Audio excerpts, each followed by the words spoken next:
अस्सलाम वालेकुम। SM news के साथ मैं हूं मुकद्दर रज़ा। एसएम न्यूज़ स्टूडियो में खुशामदीद। खबरों का सिलसिला बढ़ाते हुए हबशाम करते हैं उकाड़ा से।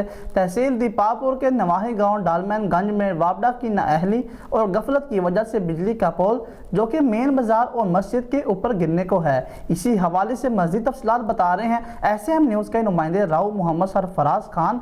जी सरफराज, आगाह कीजिएगा इस हवाले से।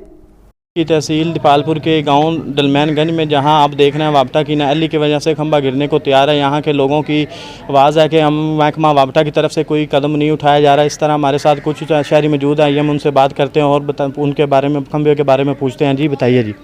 जी ये जो ना ये वापडा की नाअहली की वजह से ना ये हमारे बच्चों की ज़िंदगी जो है ख़तरे में है। लिहाजा हम एसडीओ वापडा वज़ीर आला और जो ये आला हुकाम है उनसे गुजारिश है कि हम पर रहम किया जाए। हम बहुत परेशान है। ये इस वजह से हमारी जो बच्चे हैं ये नमाज़ी आते हैं नमाज़ पढ़ने के लिए बिल्कुल मस्जिद के ऊपर कैमरा के ऊपर जी बिल्कुल मस्जिद के ऊपर गिर रहा है। इसका लंटर भी ये टूट जाएगा। लिहाजा बराए मेहरबानी इस हम पर रहम किया जाए, इसे क्लियर करें। जी, जिस तरह आप शहरी ने आपको बताया कि वापटा की तरफ से कोई इकदाम नहीं किया जा रहा, हमारी वज़ीर-ए-आज़म से अपील है और एक्शन वापटा से और एसडी वापटा से अपील है कि खंभे के बारे में जल्द से जल्द रहनुमाई की जाए और यहाँ पे नया खंभा तैनात किया जाए। जी बहुत शुक्रिया सरफराज तफसीलात से आगाह करने के लिए। अब तक के लिए इतना ही। मज़ीद खबरों के लिए देखते रहिए एसएम न्यूज़।